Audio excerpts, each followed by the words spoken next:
नमस्कार, current news में आपका स्वागत है। मेरा नाम खुशहाल है। इस खास सेगमेंट में हम उन खबरों की चर्चा करेंगे जो आपकी परीक्षा के लिहाज से बेहद जरूरी साबित हो सकती हैं।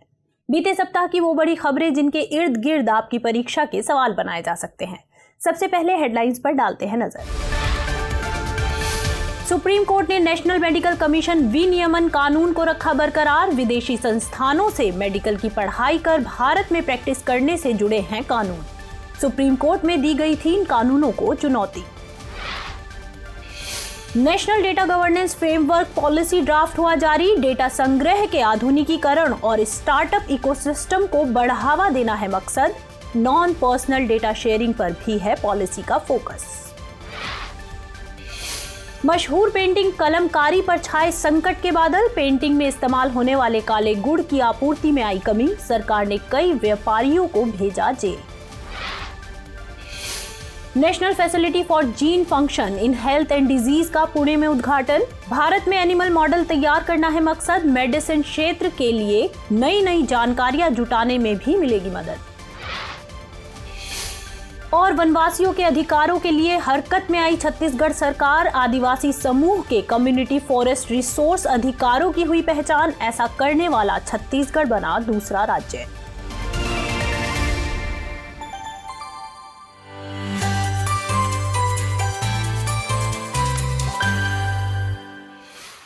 सुप्रीम कोर्ट ने अपने एक हालिया फैसले में विदेशी मेडिकल स्नातकों के लिए नेशनल मेडिकल कमीशन के रेगुलेशंस या विनियमन कानूनों को बरकरार रखा है। ये विनियमन कानून विदेशों से मेडिकल की पढ़ाई करने वाले स्नातकों के लिए भारत में प्रैक्टिस करने से पहले कुछ प्रक्रियाओं को निर्धारित करते हैं। दरअसल ये विनियमन कानून हाल के दिनों में उन भारतीय विद्यार्थियों के बीच चर्चा के विषय थे जिन्हें यूक्रेन संकट के कारण मजबूरन भारत वापस लौटना पड़ा था। आपको बता दें कि ये विनियमन national medical commission foreign medical graduate licentiate regulations 2021 और national medical commission compulsory rotating medical internship regulations 2021 हैं। National medical commission foreign medical graduate licentiate regulations 2021 के तहत विदेशी चिकित्सा स्नातकों को विदेशी चिकित्सा संस्थानों में कम से कम 54 महीने का मेडिकल कोर्स और उन्हीं चिकित्सा संस्थानों में 12 महीने की न्यूनतम अवधि के लिए इंटर्नशिप करनी होती है। साथ ही विदेशी चिकित्सा स्नातकों को डिग्री हासिल करने वाले देशों की मेडिकल लाइसेंस प्रदान करने वाली सक्षम रेगुलेटरी बॉडी में पंजीकरण कराना होता है। इसके बाद नेशनल मेडिकल कमीशन में आवेदन कर भारत में सुपरवाइज्ड 12 महीने की इंटर्नशिप से गुजरना पड़ता है। वहीं अगर बात national medical commission compulsory rotating medical internship regulations 2021 की करें तो यह विनियमन कानून विदेशी चिकित्सा स्नातकों के लिए भारत में इंटर्नशिप की कठोर शर्तों का प्रावधान करता है। इन्हीं दोनों विनियमन कानूनों को सुप्रीम कोर्ट में अपील दायर कर चुनौती दी गई थी। अपीलकर्ताओं ने तर्क दिया कि इन दोनों कानूनों ने उन विद्यार्थियों पर भारी और मनमाना बोझ डाला है जो विदेश में मेडिकल की पढ़ाई करना चाहते हैं। साथ ही ये दोनों कानून जनता के स्वास्थ्य के अधिकार और विद्यार्थियों के पेशे के अधिकार का भी उल्लंघन करते हैं। लेकिन शीर्ष अदालत उनके इस तर्क से सहमत नहीं हुई और उनकी अपील को खारिज कर दिया। अदालत का मानना है कि इन विनियमन कानूनों से ना तो संविधान के अनुच्छेद 19(1)(g) के तहत पेशेवरों के मौलिक अधिकार का उल्लंघन होता है और ना ही अनुच्छेद 21 के तहत जनता के मौलिक अधिकारों का हनन होता है, बल्कि ये दोनों विनियमन कानून महज उन विद्यार्थियों द्वारा पूरे किए जाने वाले न्यूनतम मानकों को निर्धारित करते हैं जो विदेशी संस्थानों में मेडिकल की पढ़ाई कर भारत में मेडिकल की प्रैक्टिस करना चाहते हैं।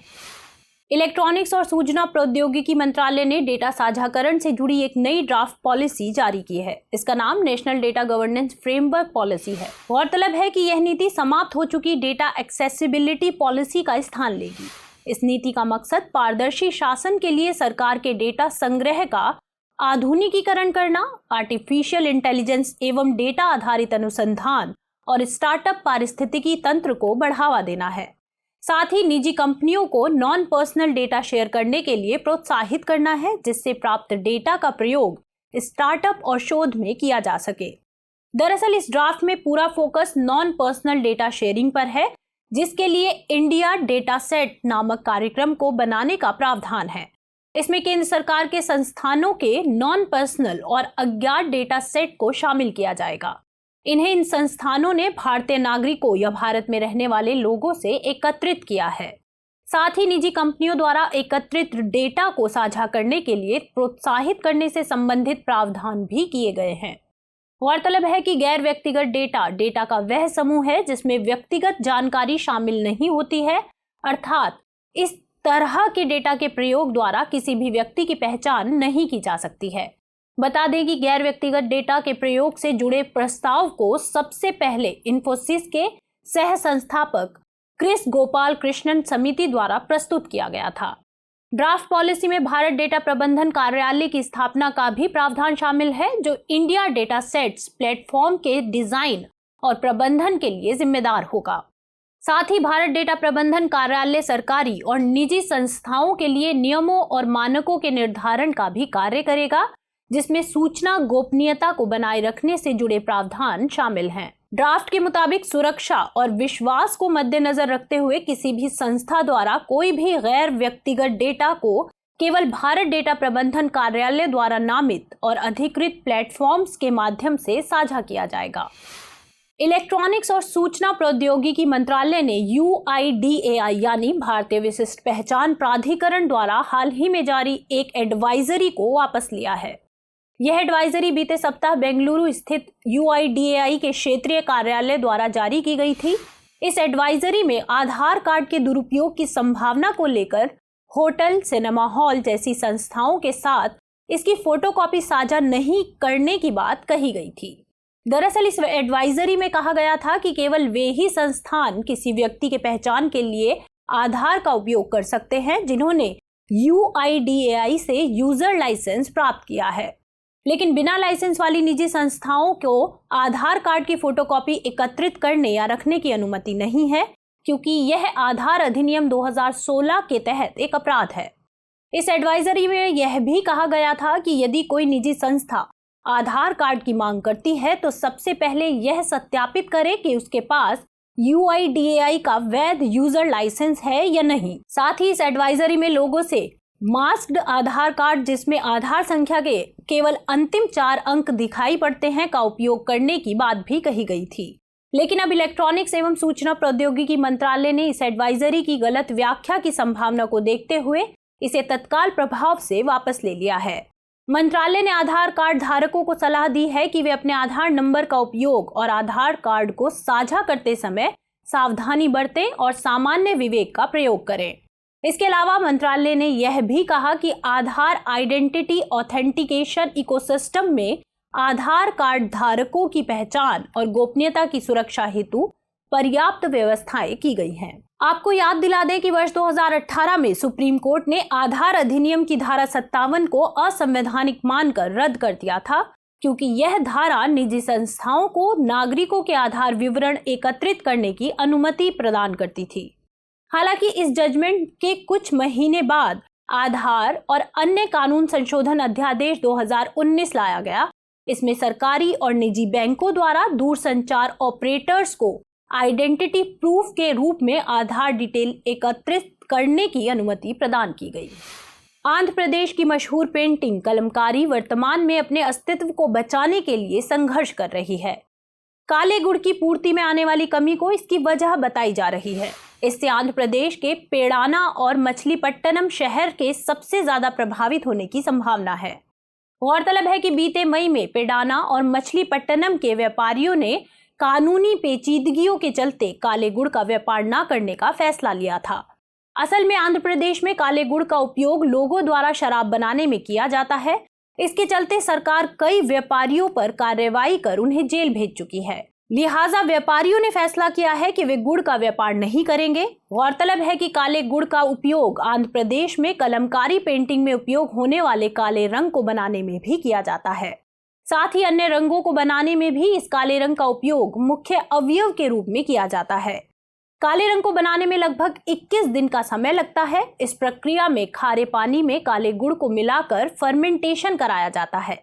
आंध्र प्रदेश में प्रचलित यह हस्त निर्मित कलमकारी पेंटिंग सूती कपड़े पर रंगीन ब्लॉक से छाप कर तैयार की जाती है।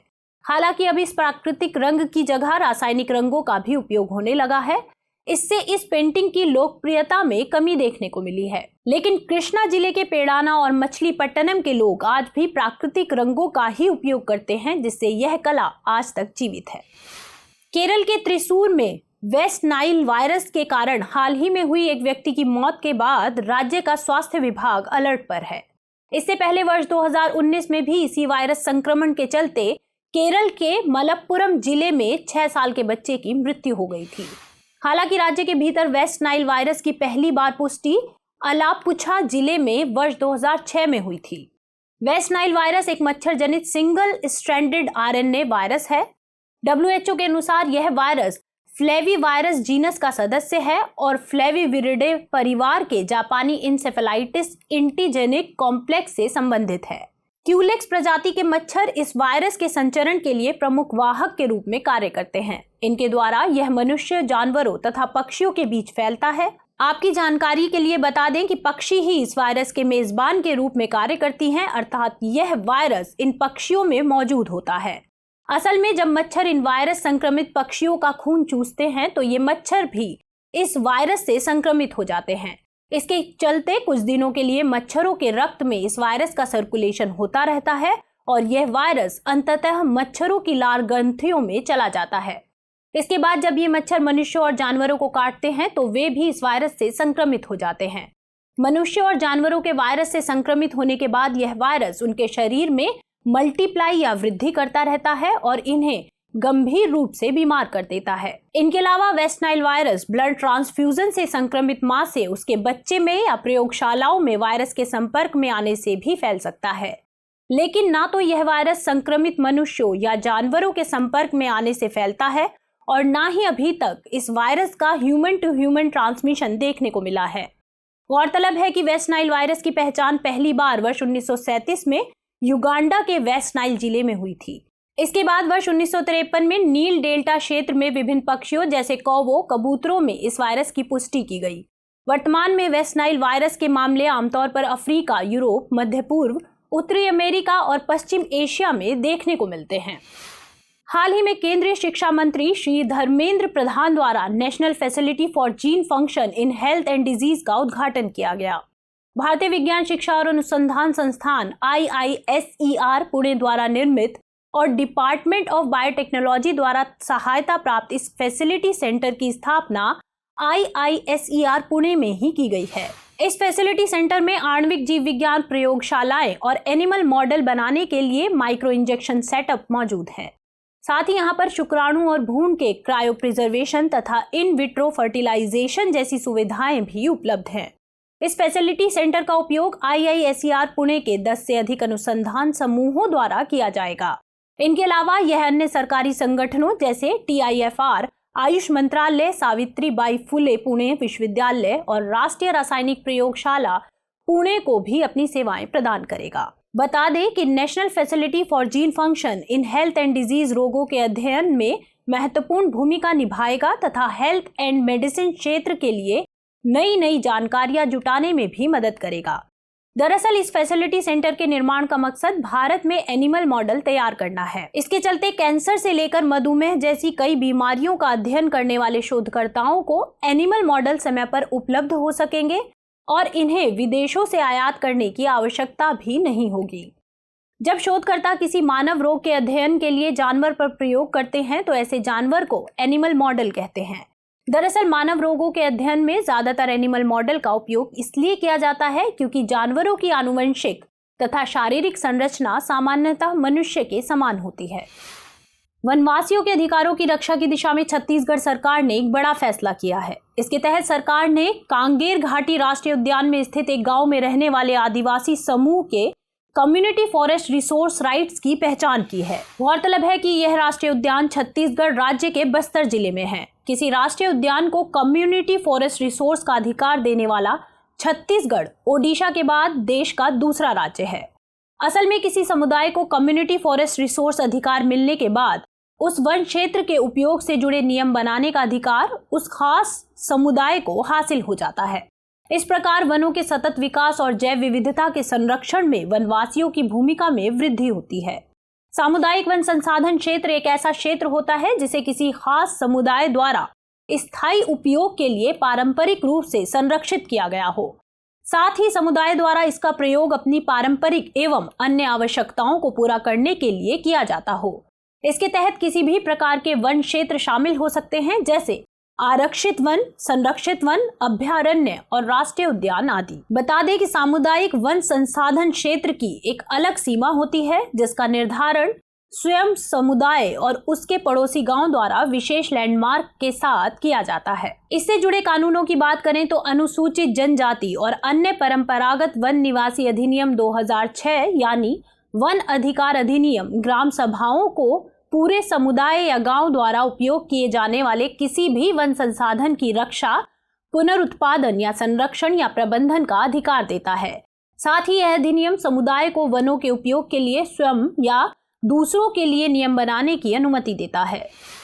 हाल ही में यूनिसेफ ने बच्चों की सेहत से जुड़ी एक रिपोर्ट प्रकाशित की। इस रिपोर्ट का नाम Innocenti report card 17 places and spaces, environment and children's wellbeing है। रिपोर्ट का दावा है कि हवा, पानी सहित कई अन्य पर्यावरणीय कारकों में सुधार करके वैश्विक स्तर पर 5 साल से कम उम्र के 4 बच्चों में से 1 की मौत को रोका जा सकता है। गौरतलब है कि यह रिपोर्ट OECD और यूरोपीय संघ दोनों के 43 देशों के पर्यावरणीय आकलन पर आधारित है। साथ ही इसमें हानिकारक प्रदूषकों, प्रकाश, हरे भरे स्थानों और सुरक्षित सड़कों तक पहुंच, संसाधन खपत, ई कचरा डंपिंग और जलवायु संकट को इंडिकेटर्स के रूप में प्रयोग किया गया है। चौंकाने वाली बात यह है कि 43 देशों में से कोई भी देश इन मानकों पर खरे नहीं उतर सके। मतलब ये कि कोई भी देश बच्चों को अच्छा वातावरण प्रदान करने में असमर्थ है। रिपोर्ट का यह भी कहना है कि अगर पूरी दुनिया इन देशों के उपभोग दर के बराबर संसाधनों का उपयोग करती है तो पृथ्वी पर मौजूद संसाधनों का लगभग 3 गुना संसाधनों की आवश्यकता होगी। रिपोर्ट ने बच्चों को स्वस्थ वातावरण उपलब्ध कराने के मामले में ऑस्ट्रेलिया, बेल्जियम, कनाडा और संयुक्त राज्य अमेरिका को खराब, जबकि फिनलैंड, आइसलैंड और नॉर्वे को अच्छा बताया है। रिपोर्ट ने दुनिया के सबसे अमीर देशों में बच्चों के खून में सीसे की अधिक मात्रा को खराब स्वास्थ्य का कारक बताया है। रिपोर्ट की माने तो वर्ष 2015 में लगभग 8.8 मिलियन मौतें समय से पहले हुई थी। रिपोर्ट का मानना है कि दुनिया के लगभग 90% बच्चे ऐसे स्थानों पर रहते हैं जहां आउटडोर पॉल्यूशन WHO की तय सीमा से बहुत अधिक है। इसके अलावा ई कचरा को भी खराब स्वास्थ्य का बड़ा कारण माना गया है। असल में पारा, कैडमियम और लेड जैसे खतरनाक पदार्थ ई कचरा में मौजूद होते हैं, जिससे मानव के शरीर और मस्तिष्क को बहुत नुकसान पहुंचता है। इनमें भी सबसे ज्यादा असर बच्चों पर देखने को मिलता है। यूनाइटेड नेशंस के एक शीर्ष अधिकारी ने कांगो में एक सशस्त्र समूह के हमले को विफल करने के लिए भारत समेत अन्य देशों के ब्लू हेलमेट शांति सैनिकों की सराहना की है। गौरतलब है कि भारत यूनाइटेड नेशंस के पीस कीपिंग मिशनों या शांति अभियानों में सबसे अधिक सैनिकों को भेजने वाले देशों में से एक रहा है। वर्ष 1948 से 2 लाख से अधिक भारतीय सैनिकों ने यूनाइटेड नेशंस के 49 शांति अभियानों में अपनी सेवाएं दी हैं। वर्तमान में 5,581 भारतीय सैनिक यूनाइटेड नेशंस के विभिन्न शांति अभियानों का हिस्सा हैं। आपको बता दें कि United Nations peace keeping missions, department of peace operations और डिपार्टमेंट ऑफ ऑपरेशनल सपोर्ट का एक संयुक्त प्रयास है। इन पीस कीपिंग मिशनों का उद्देश्य संघर्ष की स्थितियों से जूझ रहे देशों में शांति स्थापित करने में सहायता करना है। पार्टियों की सहमति, निष्पक्षता तथा आत्मरक्षा और जनादेश की रक्षा के अलावा बल का प्रयोग न करना इन मिशनों को गाइड करने वाले 3 बुनियादी सिद्धांत हैं। इन पीस कीपिंग मिशनों में ब्लू हेलमेट शांति सैनिक संघर्षग्रस्त देशों में नागरिकों को सुरक्षा प्रदान करने के साथ साथ राजनीतिक और शांति निर्माण में सहायता प्रदान करते हैं। दरअसल ब्लू हेलमेट यूनाइटेड नेशन के सैन्य कर्मी हैं। ये संघर्षग्रस्त देशों में स्थिरता, सुरक्षा और शांति प्रक्रियाओं को बढ़ावा देने के लिए यूनाइटेड नेशंस पुलिस और सिविलियन पुलिस के साथ काम करते हैं। चूंकि ये शांति सैनिक या सैन्य कर्मी ब्लू रंग की हेलमेट या टोपी पहनते हैं, इसलिए इन्हें ब्लू हेलमेट शांति सैनिक कहा जाता है।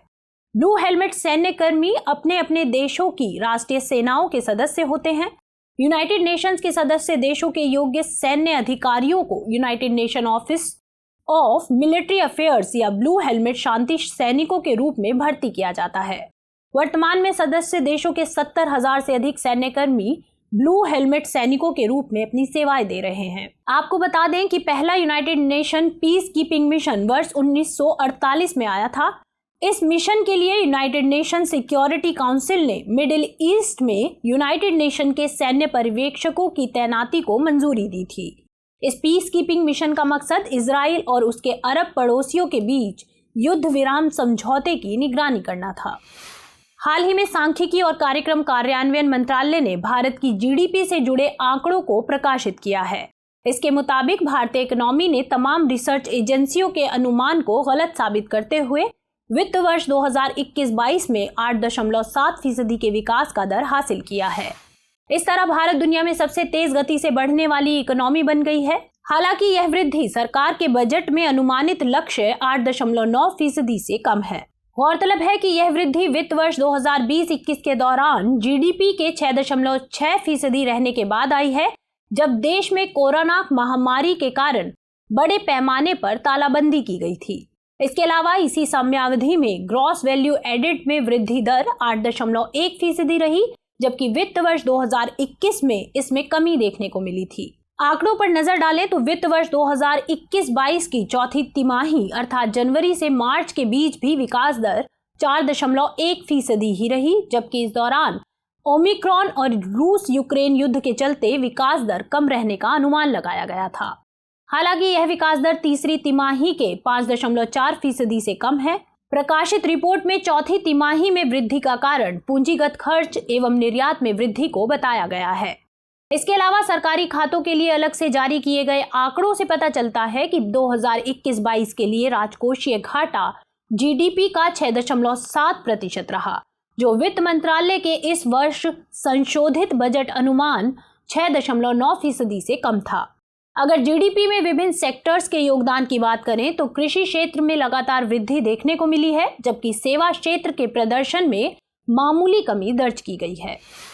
अभी तक कोविड महामारी और इससे होने वाले प्रभावों को लेकर कई रिपोर्ट्स प्रकाशित हो चुकी हैं, लेकिन हाल ही में आई एशियन डेवलपमेंट बैंक की रिपोर्ट ने भारत और विश्व के लिए चौंकाने वाले आंकड़े पेश किए हैं। रिपोर्ट का पूरा नाम potential economic impact of covid related school closures है।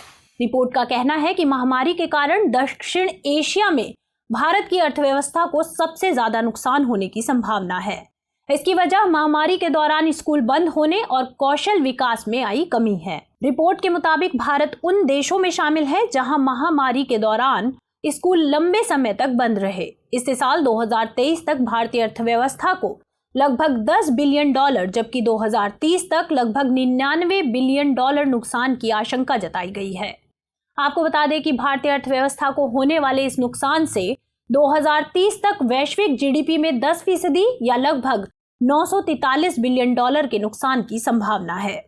इसके अलावा कुशल और अकुशल कामगारों से जुड़े रोजगार के अवसरों में भी कमी आने की बात कही गई है। रिपोर्ट का दावा है कि एशिया में भारत में नामांकित प्राथमिक और माध्यमिक स्कूली बच्चों की संख्या सबसे अधिक है। वहीं तृतीयक शिक्षा के मामले में भारत चीन के बाद दूसरे स्थान पर है। इसी कारण महामारी के दौरान स्कूल बंद होने का असर सबसे अधिक भारत में देखने को मिला। इनमें भी सबसे ज्यादा प्रभाव ग्रामीण क्षेत्रों में रहने वाले स्कूली और कॉलेजेस के छात्रों पर पड़ा है, क्योंकि उनके पास ऑनलाइन स्टडी के लिए इंटरनेट कनेक्शन तक पहुंच की सुविधा नहीं थी। रिपोर्ट का मानना है कि सीखने की प्रक्रिया में आने वाली इस कमी के कारण प्रभावित आबादी का एक हिस्सा अकुशल श्रम बल में परिवर्तित हो जाएगा। गौरतलब है कि पहले से ही भारत के कार्यबल में अकुशल और कुशल श्रमिकों की संख्या में भारी अंतर है। कुशल श्रमिकों की संख्या जहां लगभग 400 मिलियन है, वहीं अकुशल श्रमिकों की तादाद 73 मिलियन है। हाल ही में झारखंड में लाभार्थियों को बिना सहमति के फोर्टिफाइड राइस वितरण का मामला सामने आया। एक फील्ड एक्सरसाइज में पाया गया कि ना तो अधिकारियों और ना ही लाभार्थियों को फोर्टिफाइड राइस के संभावित लाभ और नुकसान के बारे में जागरूक किया गया। यह भी पाया गया कि फोर्टिफाइड खाद्य पदार्थों के लिए नियामक नियम होने के बावजूद इनकी पैकेजिंग पर कोई चेतावनी के लेबल्स नहीं लगे थे।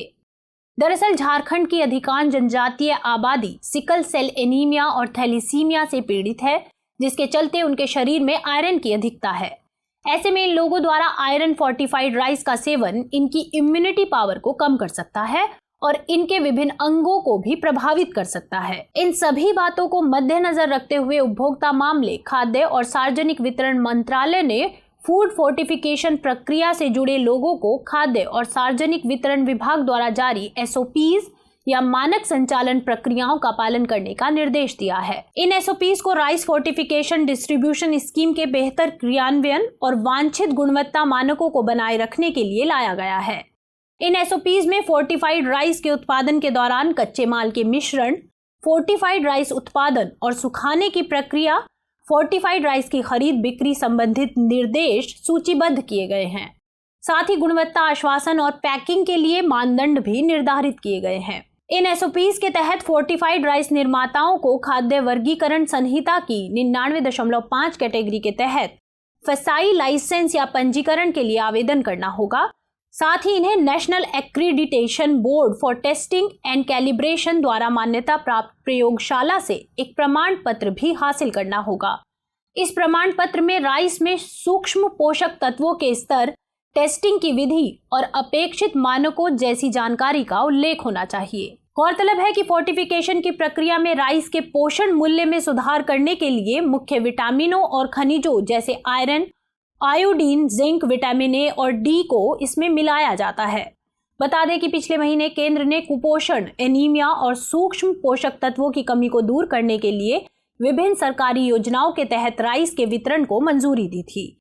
इससे पहले वर्ष 2019 में एनीमिया से निपटने के लिए फोर्टिफाइड राइस और सार्वजनिक वितरण प्रणाली के तहत इसके 3 साल तक वितरण हेतु एक पायलट योजना भी शुरू की थी। खबरों के बाद अब बुलेटिन से जुड़े 5 सवालों पर डालते हैं एक नजर। इस बुलेटिन पर आधारित 5 प्रश्न इस प्रकार हैं। पहला प्रश्न, राइस फोर्टिफिकेशन के संबंध में निम्नलिखित कथनों पर विचार कीजिए। कथन 1, राइस फोर्टिफिकेशन प्रक्रिया में चावल में आवश्यक सूक्ष्म पोषक तत्वों की मात्रा बढ़ाकर चावल की पोषण गुणवत्ता में सुधार किया जाता है। कथन 2, भारत सरकार द्वारा सार्वजनिक वितरण प्रणाली के तहत फोर्टिफाइड राइस को वितरण करने से संबंधित योजना को साल 2019 में शुरू किया गया था। आपको बताना है कि इनमें से कौन सा या कौन से कथन सही है या सही हैं। आपके ऑप्शंस हैं A केवल 1, B केवल 2, C 1 और 2 दोनों, या फिर D न तो 1 और न ही 2। चलिए अगला प्रश्न, वेस्ट नाइल वायरस से संबंधित निम्नलिखित कथनों पर विचार कीजिए। 1, वेस्ट नाइल वायरस की पहचान पहली बार वर्ष 1937 में युगांडा के वेस्ट नाइल जिले में हुई थी। 2, West Nile virus single stranded RNA virus है। और 3, क्यूलेक्स प्रजाति के मच्छर इस वायरस के लिए प्रमुख वाहक के रूप में कार्य करते हैं। उपर्युक्त कथनों में से कौन सा या कौन से कथन सही है या सही है? विकल्प है A केवल 3, B केवल 1, C 1 और 3, या फिर D 1, 2 और 3।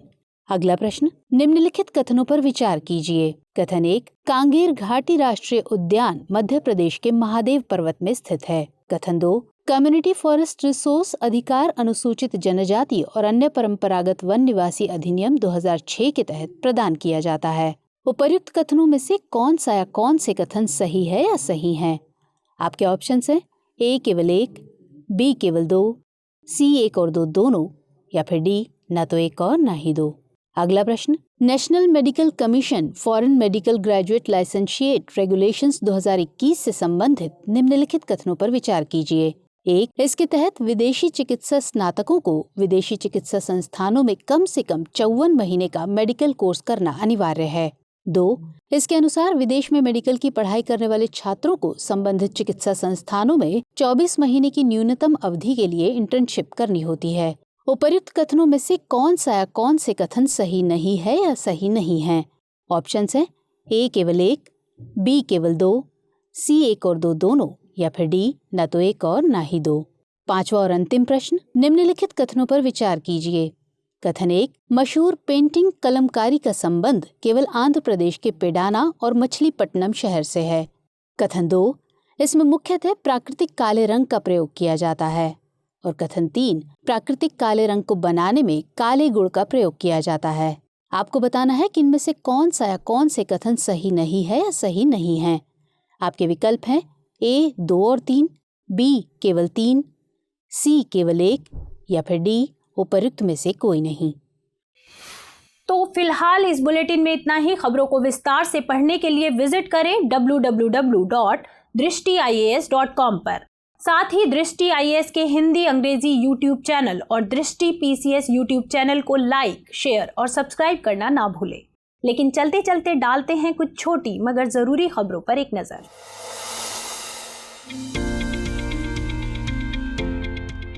हाल ही में प्रधानमंत्री नरेंद्र मोदी ने कहा है कि भारत $300 बिलियन से अधिक के मूल्य के साथ 100 यूनिकॉर्न के ऐतिहासिक आंकड़े तक पहुंच गया है। गौरतलब है कि यूनिकॉर्न शब्द वैसे निजी स्टार्टअप कंपनी के लिए प्रयोग किया जाता है जिसका मूल्य $1 बिलियन से अधिक हो। ये शब्द आमतौर पर वेंचर कैपिटल मार्केट में प्रयोग होता है।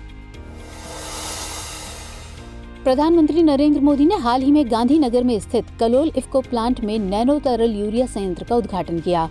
गौरतलब है कि ये भारत का पहला प्लांट है। इसके अलावा इस प्लांट की उत्पादन क्षमता प्रतिदिन 1.5 लाख बोतलें बनाने की है। खबर के मुताबिक हर घर जल परियोजना के तहत भारत ने देश के लगभग 50% ग्रामीण परिवारों को कवर कर लिया है। इसके द्वारा लोगों को राष्ट्रीय स्तर पर सुरक्षित पेयजल उपलब्ध कराने का लक्ष्य रखा गया था। गौरतलब है कि गोवा, तेलंगाना, अंडमान और निकोबार द्वीप समूह, दादर एवं नागर हवेली, दमन और दीव, पुडुचेरी और हरियाणा ने पहले ही 100% घरेलू कनेक्शन के लक्ष्य को हासिल कर लिया है। वहीं पंजाब, गुजरात, हिमाचल प्रदेश और बिहार ने 90% तक कवर किया है। आपको बता दें कि हर घर जल भारत सरकार की प्रमुख परियोजना है, जिसे जल शक्ति मंत्रालय द्वारा जल जीवन मिशन के तहत राज्यों और केंद्र शासित प्रदेशों के साथ साझेदारी में लागू किया गया था। इसका लक्ष्य साल 2024 तक हर ग्रामीण घर में नल का कनेक्शन उपलब्ध कराना है। मीडिया रिपोर्ट्स के मुताबिक केरल मवेशियों को रेडियो फ्रीक्वेंसी आइडेंटिफिकेशन यानी RFID माइक्रोचिप से लैस कर रहा है। इसका मकसद केरल राज्य पशुओं का डेटाबेस बनाने और जानवरों की ट्रेसिबिलिटी में सुधार करना है। गौरतलब है कि ये परियोजना अभी प्रायोगिक आधार पर लागू की गई है। मवेशियों की रेडियो टैगिंग करने का मकसद एकत्र किए गए इस डेटा को डेटा विश्लेषण, प्रजनन प्रबंधन, वंशावली रिकॉर्ड, ई-पशु चिकित्सा सेवा आदि क्षेत्रों में प्रयोग करना है। भारतीय नौसेना सर्वेक्षण पोत INS निर्देशक को बीती 26 मई को चेन्नई के कट्टुपल्ली में लॉन्च किया गया। INS निर्देशक garden reach ship builders and engineers द्वारा बनाई जा रही 4 सर्वेक्षण पोत परियोजनाओं में से दूसरा नौसेना सर्वेक्षण पोत है। इस पोत का निर्माण सार्वजनिक निजी भागीदारी मॉडल के आधार पर L&T जहाज निर्माण के सहयोग से किया गया है। हाल ही में छत्तीसगढ़ सरकार हसदेव अरण्य वन में कोयला खनन की अनुमति देने को लेकर विवादों में फंस गई है। गौरतलब है कि हसदेव अरण्य वन छत्तीसगढ़ के उत्तरी भाग में स्थित क्षेत्र है, जहां जैव विविधता के साथ कोयले के प्रचुर भंडार मौजूद हैं। इसके अलावा महानदी की सहायक हसदेव नदी इस क्षेत्र से प्रवाहित होती है। तमिलनाडु राज्य में न्यू पंबन ब्रिज परियोजना का कार्य जोरों से चल रहा है। रेल मंत्रालय के मुताबिक ये नया पंबन ब्रिज पुराने पुल से 3 मीटर ऊंचा होगा। साथ ही न्यू पंबन ब्रिज पर 80 किलोमीटर प्रति घंटे की स्पीड से ट्रेनें चल सकेंगी। इस पुल की खासियत ये है कि इसमें वर्टिकल लिफ्ट सिस्टम का प्रयोग किया गया है। इस प्रकार ये भारत का पहला वर्टिकल लिफ्ट रेलवे समुद्री ब्रिज होगा। वर्टिकल लिफ्ट सिस्टम के कारण पुल के बीच का हिस्सा लिफ्ट की भांति ऊपर उठ जाएगा और जहाजों को आने जाने का रास्ता मिलेगा। बीते दिनों भारत और बांग्लादेश के बीच चलने वाली मिताली एक्सप्रेस को हरी झंडी दिखाई गई। गौरतलब है कि भारत और बांग्लादेश के बीच चलने वाली ये तीसरी ट्रेन है। ये भारत के पश्चिम बंगाल के न्यू जलपाईगुड़ी को बांग्लादेश की राजधानी ढाका से जोड़ेगी। बीती 28 मई को एमनेस्टी इंटरनेशनल डे के रूप में मनाया गया। गौरतलब है कि 1961 में इसी दिन पीटर बेंसन नामक व्यक्ति द्वारा लंदन में एमनेस्टी इंटरनेशनल की स्थापना की गई थी। ये गैर सरकारी संगठन है जो वैश्विक स्तर पर मानवाधिकारों के हनन को रोकने और मानवाधिकारों की सुरक्षा के लिए कार्य करता है। बीते दिनों संयुक्त राष्ट्र शांति सैनिक अंतर्राष्ट्रीय दिवस यानी international day of United Nations peace keepers मनाया गया। ये दिवस प्रत्येक वर्ष 29 मई को मनाया जाता है। इस दिवस को मनाने का मकसद शांति स्थापना के लिए शहीद हुए सैनिकों को याद करना एवं उन्हें श्रद्धांजलि देना है। गौरतलब है कि पहली बार इस दिवस को साल 2003 में मनाया गया था।